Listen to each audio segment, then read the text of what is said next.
Hey there, welcome back to the Free Black Women's Library YouTube channel. Thank you so much for clicking on this video. Thank you so much for liking this video. Thank you so much for subscribing to my channel. Welcome back, y'all. Welcome back to the antics of the Free Black Women's Library. Thank you so much for being here.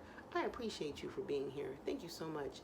I hope you are staying safe out there. I hope you are wearing a mask whenever you leave the house. I hope you are washing your hands multiple times a day. I hope you are staying alert of your surroundings when you are out in the world. All right? I want you safe, okay? Good check-in. Now, let's move forward. In today's video, I'm going to be talking about a new series that is currently airing on Starz network. It is called PValley. And if you have not watched PValley and you're the type of person who thinks that hearing information about a show or a film or a book before you get to read or watch that thing, then this video is not for you because it's going to be filled with spoilers. Tons of story spoilers all throughout, okay? If you have been watching PValley and you've been enjoying it, or you found it curious or fascinating or strange or entertaining or hilarious or provocative or sexy, then keep rolling, baby. Let it play. Let it play. If you haven't watched PValley and you don't care about spoilers, if you're like me, knowing about something before I see it doesn't necessarily spoil it for me. I'm not sure why I'm like that, but if you're similar to me and don't believe in the concept of spoilers really, unless it's like a murder mystery, I don't know, but then fine, keep watching, okay? We're gonna get into this show. If you like, you can get yourself some water or some wine. Roll up a fatty. That seems appropriate for this show. Roll up a fatty, make yourself a cocktail, and let's get into this bomb-ass series. All right, so PValley is the brainchild of an award-winning Black woman playwright named Katori Hall.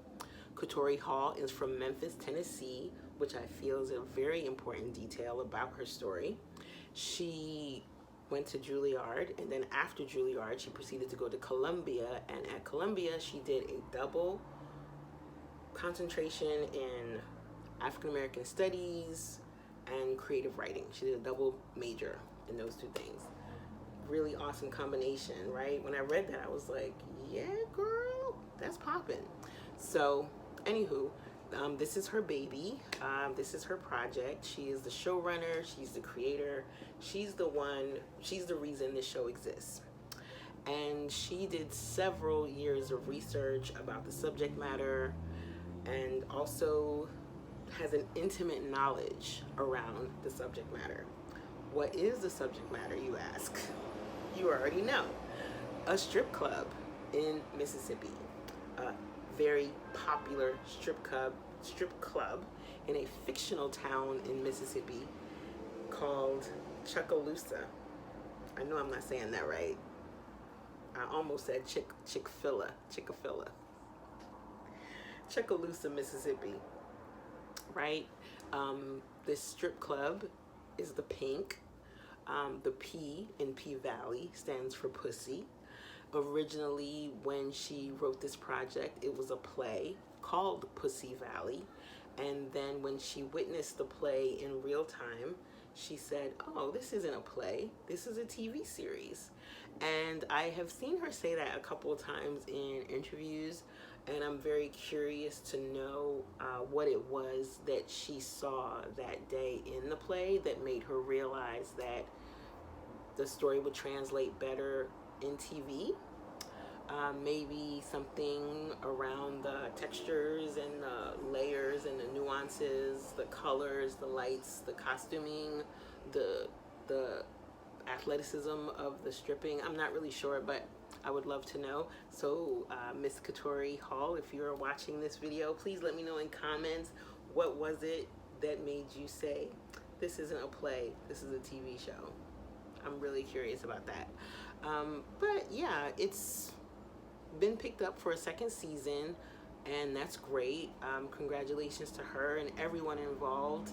I think it's really exciting. PValley kind of reminds me of Pose in that it's giving us a window into a world that we don't normally see in a non-tragic, you know, non-like pornographic, dehumanizing way, right? Like Pose showed us ballroom and the trans community in a way that made a lot of people who might have had certain ideas around what it is to be a trans person, especially a trans person of color. I feel like Pose exposed them and taught them about that life, and I think that PValley could do something similar for those who have certain connotations and stereotypes in their mind around strippers and strip clubs, if that makes sense. I think it makes sense. I'm working on not saying if that makes sense so much, because I find that I say that a lot. But anywho, so yeah, so I think it's one of those shows that is just going to just kind of open people's minds and shift people's perspectives if they're open.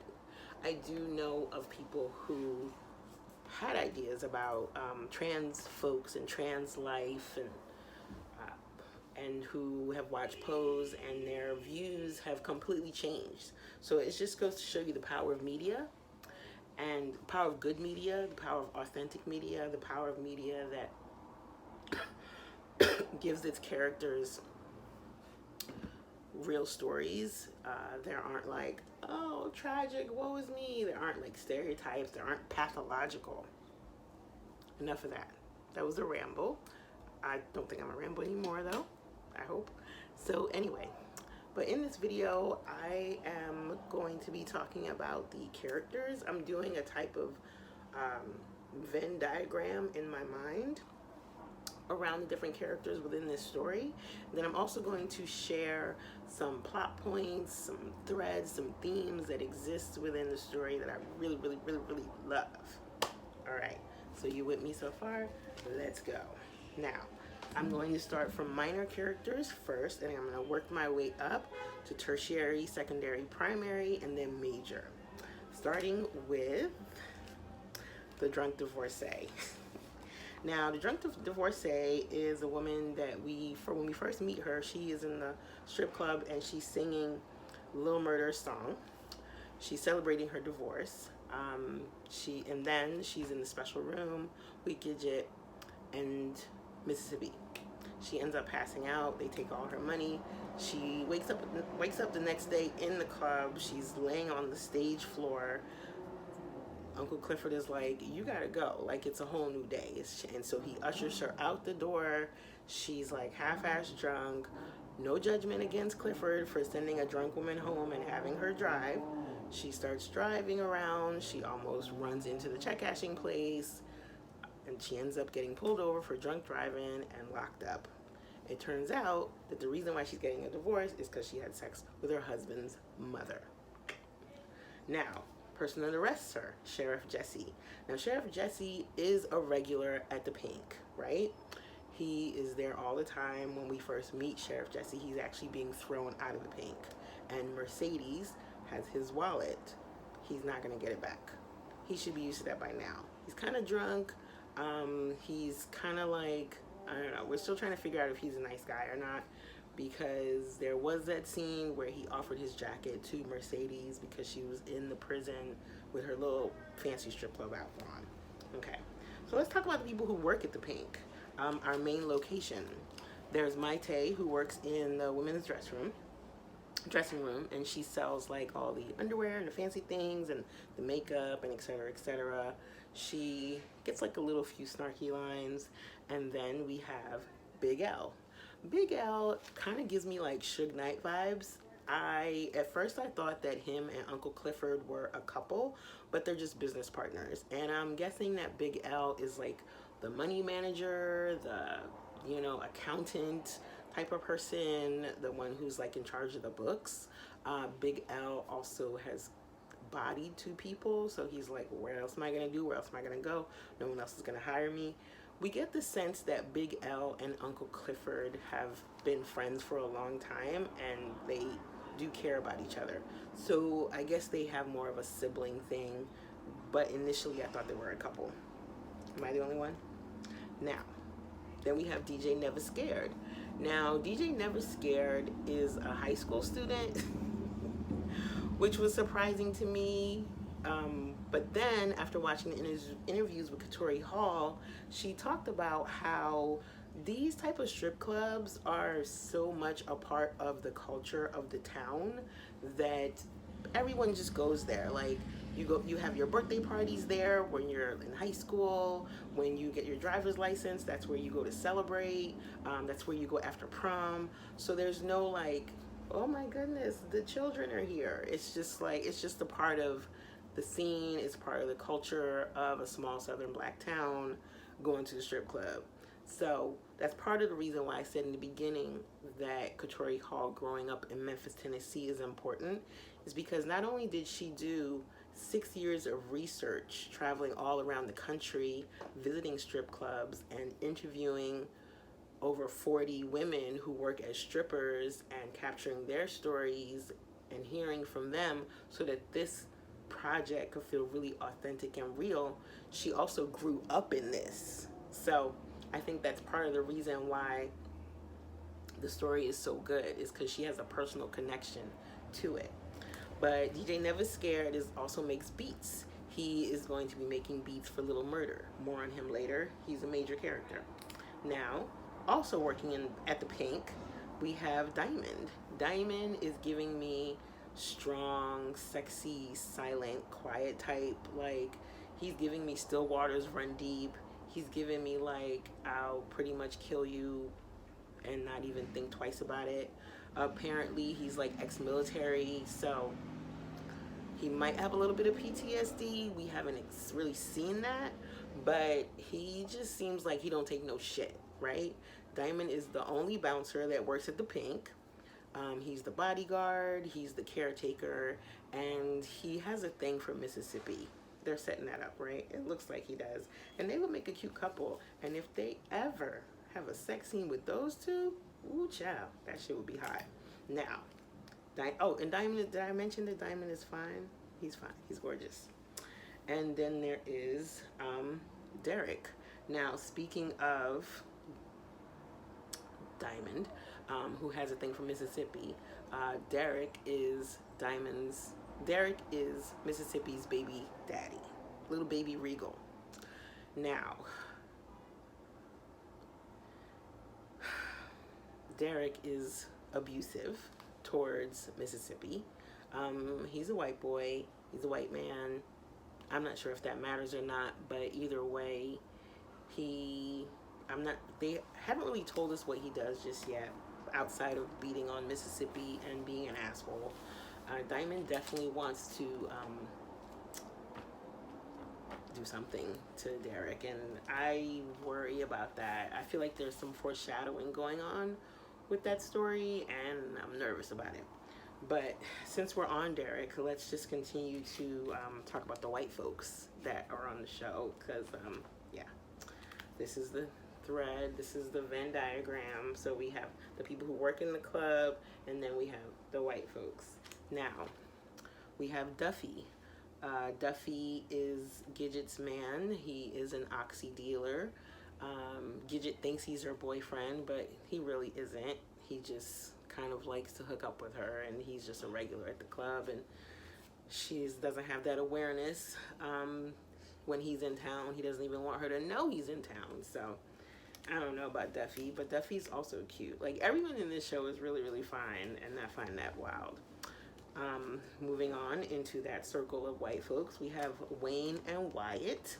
Wayne and Wyatt are two good old boys. They probably have Confederate flags hung up somewhere in their homes or in their cars or in their garages.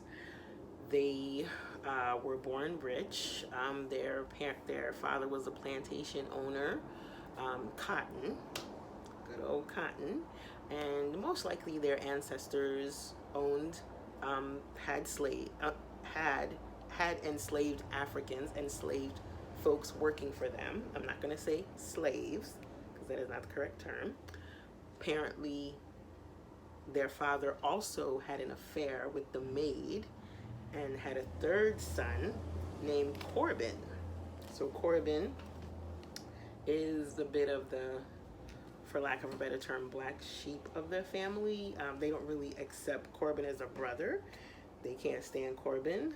They want to sell the land for whatever. They just want to release it. They don't want any connection to their father. They find the fact that their father slept with the maid embarrassing. They are low-key racist. They haven't shown their racism, but they're racist. Yeah. So since we're talking about Wayne and Wyatt and a little bit about Corbin, let's just talk about Corbin. Corbin is a regular at the Pink. He's one of Mississippi's regulars, in addition to the anesthesiologist who likes to see her play dead. But Corbin is really into pain play. He has a fetish for that. He likes being burnt with cigarettes as long as the scars don't show. And Corbin also works hard. He seems like he's hardworking. He was running the tractor at one point, and he doesn't want to sell the land. He wants to lease it, which I think is smart. Land is gold. Like, if you have land, don't do whatever you can to hold on to that fucking land. So I'm feeling Corbin when he's like, we should lease it instead of selling it, because it will still be in the family, it will still be part of our legacy, and we'll still make money. But yeah, so there's that. And yeah, let's keep moving forward and talk about the black men on the show, who are more like secondary players, but don't necessarily work at the Pink, but frequent the Pink, right? So let's talk about Maine. Maine lives across the street from Mercedes. He is also fine AF, and he's on house arrest. They don't really say what he did, but Maine and Mercedes have really good chemistry. That's another sex scene I would love to see. I sound like a pervert, but these are beautiful people. Maine has a thing for Mercedes. Mercedes has a thing for Maine, but Mercedes is like, I'm not going there. He lives across the street. There's no way I'm gonna hook up with someone that lives right across the street. So she just fantasizes about him, and I'm sure Maine fantasizes about her. He almost kicks Little Murder's ass because of the way he steps to Mercedes.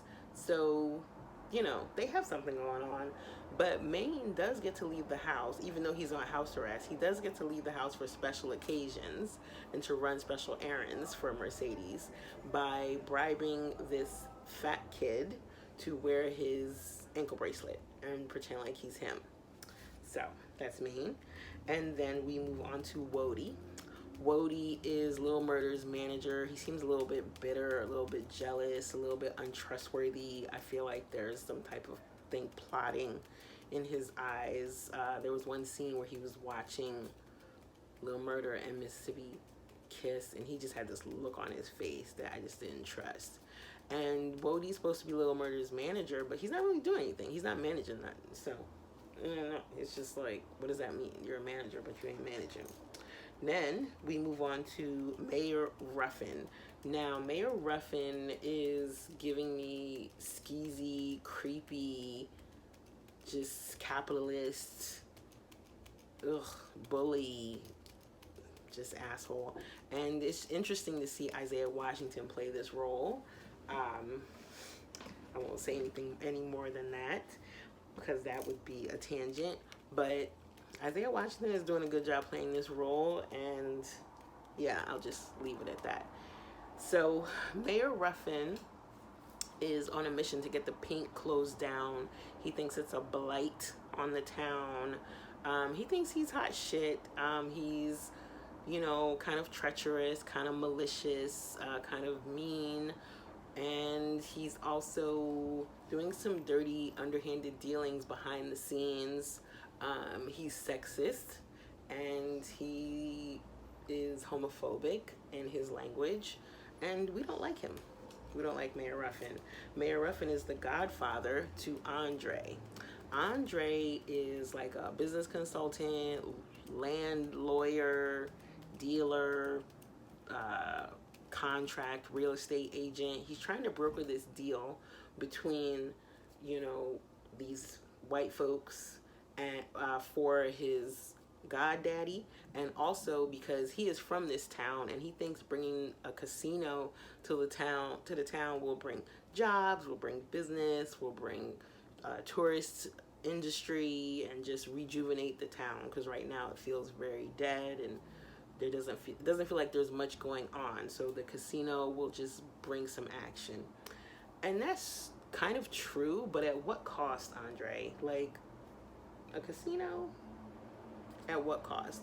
Like, you're gonna just tear down the paint. You're gonna take over all this land behind people's backs. Not even give the town a chance to consult and like talk about it, and you know. So he's got like this savior complex. He doesn't live in the town anymore. He actually lives in Atlanta with his wife, who's a doctor, and they're having marital problems. They're having communication problems. He seems to not be as into her as she is into him. And he feels unsupported when she calls him to talk about the special deal. You know, instead of selling the land, he changed it to a leasing, and he was really proud and excited. And when he told her, she was like, "Oh, are you sure? Your goddaddy's gonna be really upset. And why are you doing stuff for the town? You don't, you're a visitor. You're a guest there." So they had a moment, and I don't know how I feel about his wife. I do know that Andre is not faithful to her, and I'm not saying that's her fault, but I don't trust either one of them, period. Now, we're working our way up. Here we go. And so far, you see how all the characters are connecting. They're all connected to each other. Oh my goodness.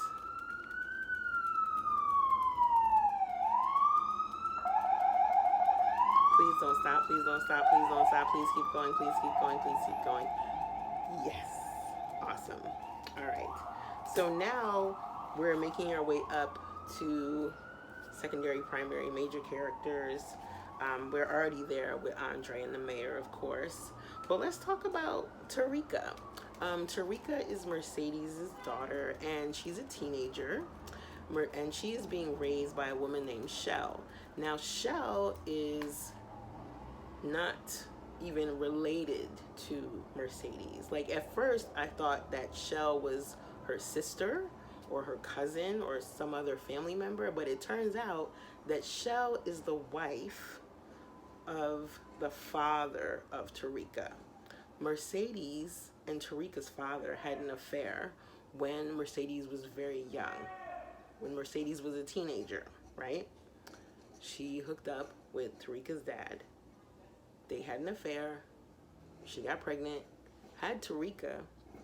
Tarika's father died, and now Shell is raising Tarika as her daughter. Tarika calls her mom, and she's in charge of her life. And Mercedes tries to see her on the weekends, every once in a while, but doesn't often succeed. So that's their story. And it's really sad, but it's also I feel very connected to that story, because I know when I was in high school, and college, I knew of several situations like this where a girl child or a boy child that was a result of an affair was being raised by someone else who you would think wouldn't want anything to do with that child. So props to Shell for raising this kid, but also seems like she's blocking, not really trying to like nurture a relationship between The two, I don't think she's blocking it. I think she just really cares about Tarika and doesn't want to see her hurt and harmed. Tarika's been disappointed by Mercedes multiple times. So I think she really cares about her, and she just wants what's best for her baby, who is really not her baby. And then we have Granny, played by the incredible, gorgeous Loretta Devine, iconic actress, underrated, like so beautiful. I love Loretta Devine. She plays Uncle Clifford's grandma. She is blind. She smokes pot. She gets down. She is the original owner of the Pink. When she owned the Pink, it was a juke joint. It was a very popular juke joint. She made a lot of money mistakes. She signed a lot of papers. She got conned. She got scammed a lot. She took out way too many loans. And when Uncle Clifford inherited the Pink, it was already kind of a sinking ship. She thought turning it into a strip club would help, but didn't seem to. So there's that. That's Granny. And then we also have, speaking of family members, yes, this is the family member circle. Speaking of family members, we also have Patrice Woodbine, Mercedes' mom, my least favorite character. This woman is playing this part way too well. Ooh, child, I can't stand Patrice. Patrice is a Bible-thumping, holy roller, judgmental, pain in the behind, kind of a con artist, kind of a user. She uses religion as a weapon, not really feeling her. She takes all of Mercedes' money, the money that Mercedes has been saving for the past 7 years. She steals her money and has the nerve to use that money to put a deposit down on the building that Mercedes was trying to buy. They end up getting into a fight, Mercedes and her, right in the parking lot. The police come, they arrest both of them. They both wind up in jail. Thankfully, they're both bailed out by episode 6, but still we get to see how Patrice Woodbine uses religion and uses her beautiful voice to captivate people and charm people and get people caught up in her religious rhetoric. Like, she is a performer. She knows how to do. Okay, that's Patrice Woodbine, and we're not a fan. She thinks angels speak to her, and I don't know if she really believes that or if that's some line she's just throwing around, but either way, she's a problem. But Uncle Clifford got something for that ass. Now, let's move up into our major players, right? Let's talk about Gidget. So Gidget is a white girl who strips with Mississippi and Mercedes. They have like an act where the three of them are together. They're also friends. They're sisters. They have a sisterhood. Gidget is an amazing dancer. She's so good on the pole. She also has a mom who was a stripper. Her mom was addicted to Oxy and still is, and Gidget kind of enables and supports her habit by getting drugs out of Duffy and putting them in her mom's smoothie. Gidget, I don't know about you, girl. And then next up we have Keyshawn, also known as Mississippi, Regal's mama. She is stunning. She's giving me Halle Berry vibes a little bit, like a young Halle Berry vibe. But she's a really amazing dancer. She's about to come into her own. She's going to be the top diva at the Pink for sure. She's super, super talented, and she's good at marketing. She's good at social media. She's good at engaging people and making conversation. So Keyshawn, aka Mississippi, seems a little unsure of herself at first. She seems kind of insecure. She seems like she's not comfortable being a stripper. She doesn't really know what it is that she should be doing, but sometimes she has these customers who are whispering little respectability kind of bullshit stuff in her ear about being a stripper, being a sex worker, and sometimes you find her sitting there kind of listening and thinking about it and wondering, like, is she degrading herself by doing this work? But then when it's time for her to step up and shine, she shines like a fucking diamond, okay? Mercedes isn't able to, Mercedes isn't able to do her dance because Mercedes is out in the parking lot fighting with Patrice Woodbine over that deposit that was left on that property. And the Pink is packed with folks who are there to see Mercedes dance. And Uncle Clifford is like, oh, fuck it, maybe I'll do it. I would have loved to see that. But Mercedes says, you know what? I'll do it. And she goes out there and she leaves it all on the stage. And she is bomb. And not only does she blow the crowd away, but she blows the crowd away while dancing to Little Murder's song. And Little Murder is like, yes, that's my song, you know. And there's something about when a stripper dances to a specific song that can kind of help that song blow up. At least that's what I've read, and that's what I've seen from what I've seen in the interviews and what I've heard people talk about strip clubs and things like that. So part of the reason why Little Murder was trying to get them to play his song over and over again is because he knew that was a really good way for him to blow up. And thankfully, him working with DJ Never Scared, him getting feedback from Mercedes and from Uncle Clifford kind of forced him to sharpen his sword and really create a dope track. So Mississippi's on her way. And, you know, the only issue is that she is being abused by her baby daddy. Every single time she shows up to work at the Pink, she has some type of bruise. She has a bruise on her face. She has bruises on her neck. She has bruises on her wrist. Like, what the fuck? This dude is just doing way too much. He's super abusive. Even though he seems to be okay with her stripping, he doesn't seem to be okay with her stripping. They never really show him hit her. They don't show what sets him off, or whatever it is. Excuse me, it's pissing me off, and it's pissing off Diamond. Like, Diamond is ready to wax that ass.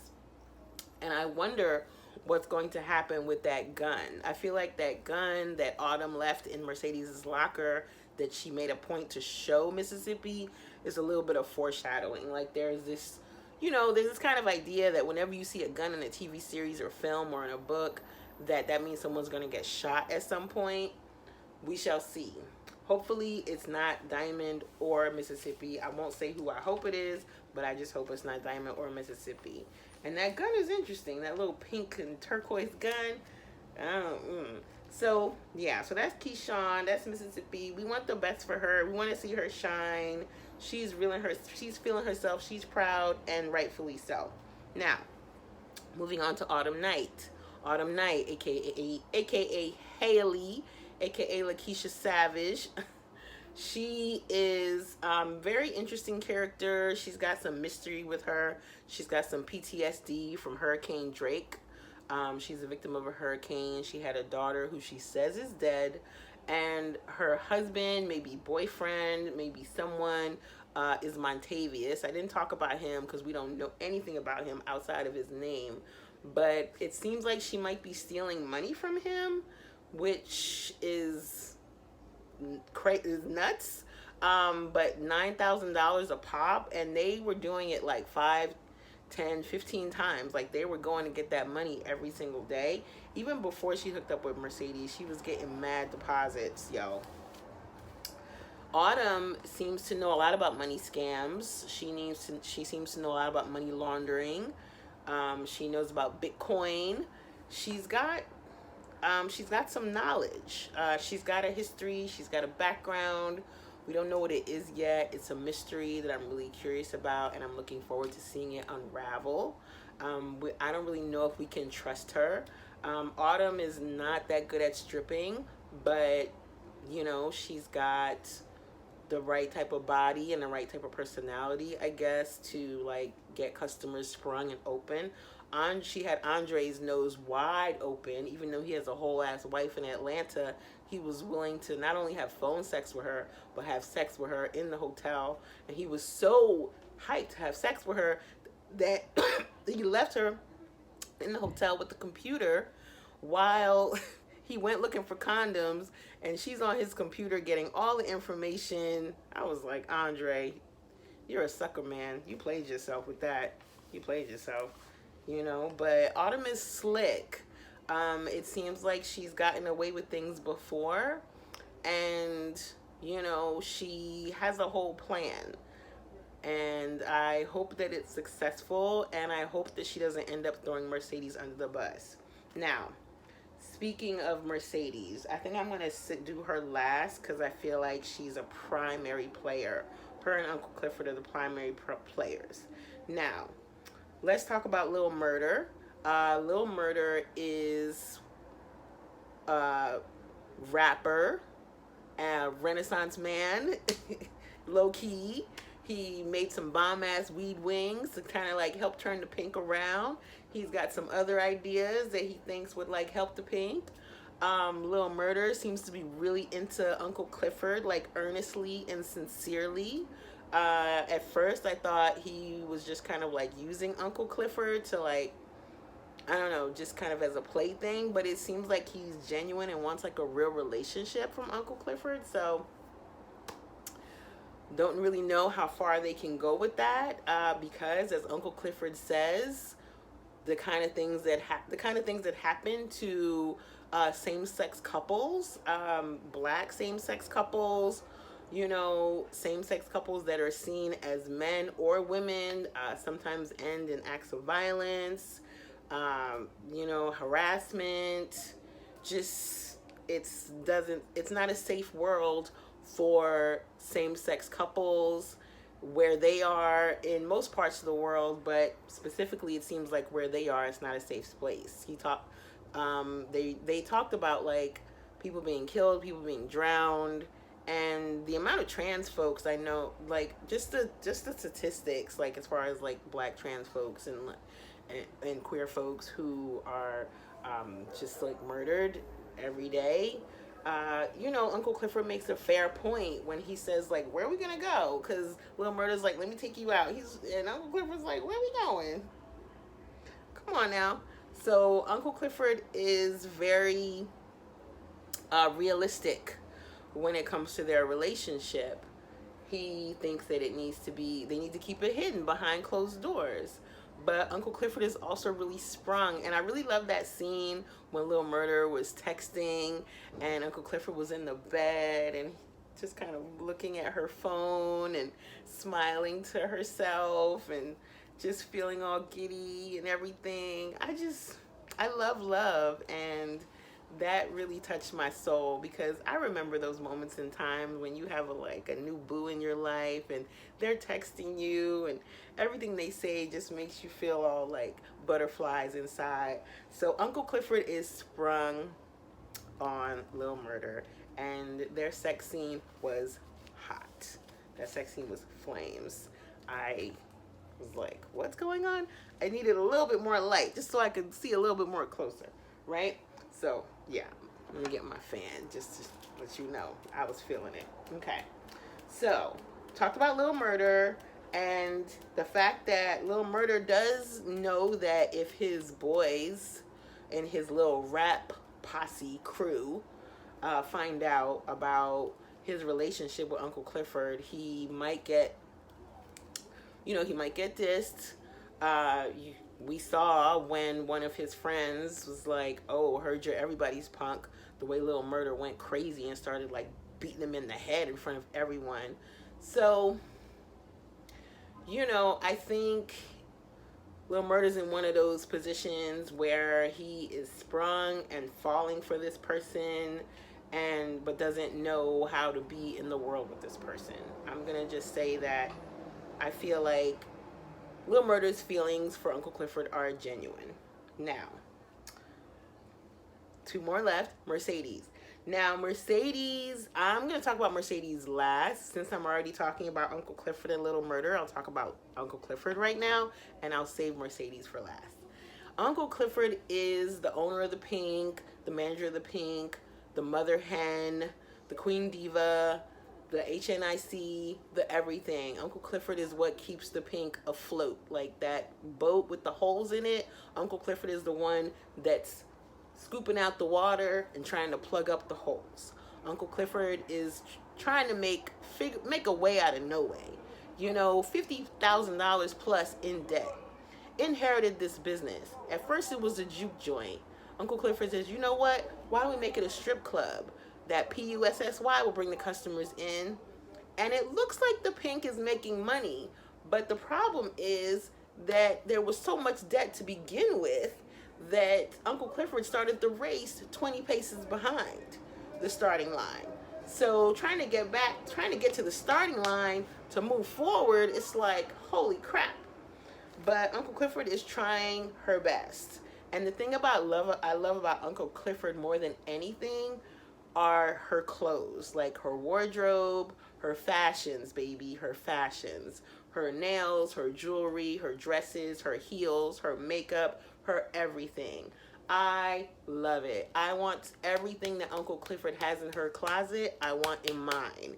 Most especially that red poofy butt thing that she wore when she went to go visit Corbin at the cotton plantation with the parasol. Woo child, that was flames. Uncle Clifford, whoever is styling Uncle Clifford, I should have looked that up. Whoever is styling the entire show gets the prize. Chef's kiss for your work. I love you, whoever you are. You're amazing. You're amazing. You're doing a great job. Now, let me tell you, Uncle Clifford, like I said, does like a little murder, but Uncle Clifford is also realistic and, you know, kind of stubborn, kind of pushy. And Nico, the actor that plays Uncle Clifford, was born to play this role. They embody this character so well that I can't picture any other person playing this character. Oh my God. So good. Uncle Clifford is so good, and I feel like I need an Uncle Clifford in my life. Like, Uncle Clifford is the type of person that'll cuss you out and tell you something straight to your face, tell you the real, and, you know, let you know that this is what life is and won't sugarcoat shit. That's Uncle Clifford, and I like that type of person. So, last but not least, Miss Mercedes. Mercedes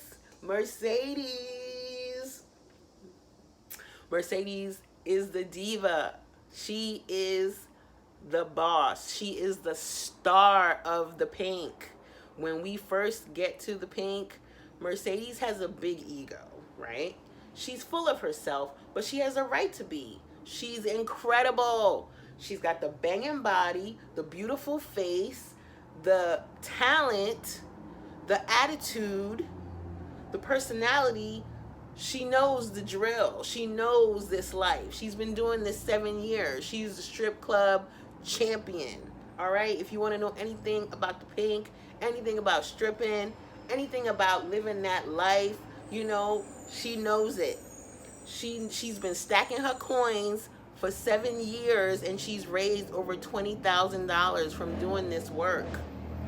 She has a plan. She wants to get her daughter back. She wants to open a business that is a dance school where there's a dance troupe that she can take on dance competitions so they can win trophies. She has the whole experience planned out.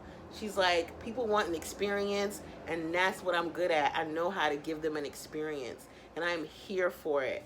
I am so here for this character. I am here for this textured, layered black woman character who's not just strong and bossy and beautiful and don't take no shit, but also vulnerable and soft and tender and, you know, and shows sadness and weakness and pain.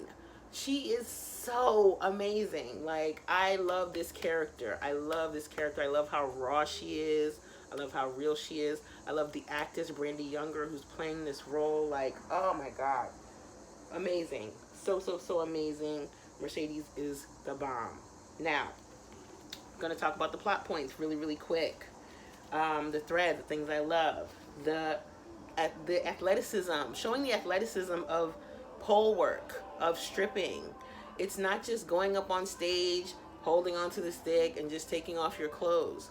No, it is a full-on acrobatic, technological performance with so much nuance and so much drama and so much sensuality. Like, These girls are killing it out there. These girls are putting in work. And this is why people throw their money at them. Like, girl, here, take all my money. Take all my money. Because you just climbed all the way up that long-ass pole and twerked on the ceiling. Take every single dollar. Take all my coins. Take my keys. Take my shoes. Take everything. You deserve it all. You deserve it all. When they cut that music out and you just heard her panting and huffing and puffing, I was like, yeah, show us, show us, show us, okay? This is work with a capital W. This is skill. This is agility. This is strength. Gidget's like, oh, you gotta have confidence. No, you gotta have strength. I've tried the pole dance. I sucked, okay? I need to do my push-ups. Yeah, so the athleticism of the dance, of pole work. Other things I love, other things I thought are interesting, or themes, plot points, etc. Non-toxic black men within this space. The different expressions of black manhood that are within this space, different expressions of black personhood that are within this space. I love between the sheriff, between Big L, between DJ Never Scared, between Diamond, between Lil Murder, between Wodie, and so on. The idea of generational debt and generational wealth. Uncle Clifford inherited debt. So, like I said, you have the starting line.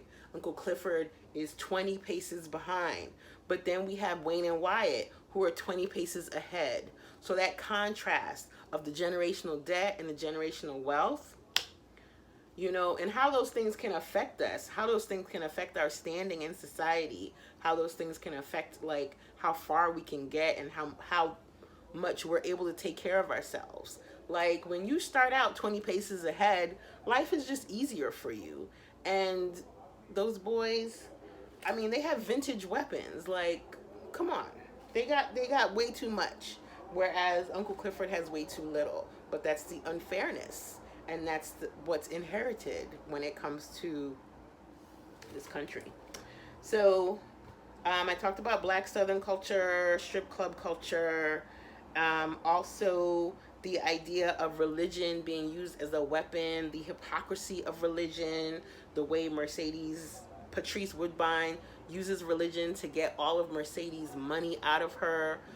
In one of the earlier episodes, when Patrice Woodbine comes to the strip club to see Mercedes dance, and she sees all that money that Mercedes makes, it's like dollar signs in her eyes, and she gets all that money out of her by making her feel guilty and ashamed for the work she does. So religion being used as a weapon, even with the preacher who's a hypocrite, and the way he like talks to Patrice is horrible, but he's supposed to be a man of God. So the hypocrisy of religion, the concept of the chosen family. All these people have chosen each other. They're sisters. They look out for each other. They take care of each other. They try their best to make sure that each other is safe. They try to get Mercedes out of prison. Mercedes gives over her necklace that one of her regulars gave her. She gives it to Big L as a gift to help take care of the Pink's bill. So there's a chosen family, and I think that's it. Those are my 1, 2, 3, 4, 5, 6. Yeah, those are my 6 things that I'm loving about the show so far. The athletic dance, pole work, religion as a weapon, the contrast to generational debt and generational wealth, Black Southern strip club, chosen family, not toxic black men. Yes, that's it. All right. Thank you. Let me know if you're watching P-Valley. Let me know what you love about it. Let me know what you think about the show. Let me know what you think Autumn is up to. And I'll see you for the next video. Thanks. Bye.